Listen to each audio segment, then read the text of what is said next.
Okay mga idol, no, so ayan, sasagutin natin yung mga nag-comment dun sa post natin tungkol dito sa rocker arm ng NS150, NS160, Rouser 135, NS125.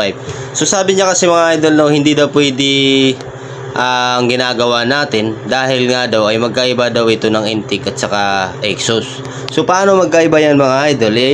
Ang rocker arm ng NS150 sa lahat ng Rouser, iisa lang yung intake niya rocker arm, isa lang din yung exhaust niya na rocker arm, di ba? Paano magkaiba yan? Hindi naman naka-sim type to. Okay, so maraming mga comment na mali daw yung ginagawa natin sa pag-valve clearance.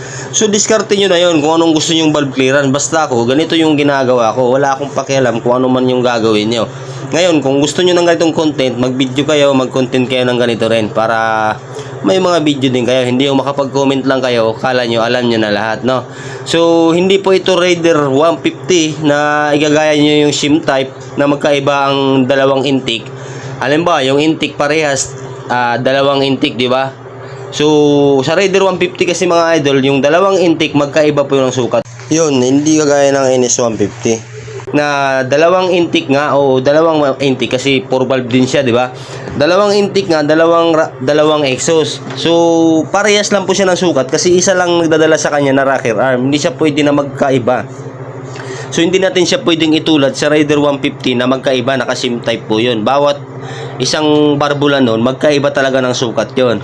Ito kasing mga NS150, lahat ng Rouser na 4 valve, ganito po kasi yung disenyo niya. So, walang problema. Kahit sunapin nyo siya ng sabay, so mas maganda nga sabay.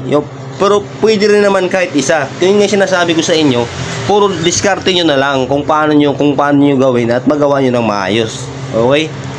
Kasi makapag-comment yung iba, akala mo alam na alam nila samantalang nakikita natin hindi naman motor yung ginagawa nila. Okay? So wag kayong mag-comment kung wala naman kayong idea sa motor. Kasi ano lang para ang nangyayari, guguluhin nyo lang yung mga nanonood na gustong matuto. Malilihis yung kung ano yung mga pananaw nila. Basta pagdating sa NS150, NS160, Rouser 135, NS125 FI, NS200, RS200, NS200 FI, basta lahat ng NS, no? Basta lahat na naka-4 valve, ganito lang po yung rocker arm niya. So 4 valve siya pero isa lang ang yung rocker arm niya.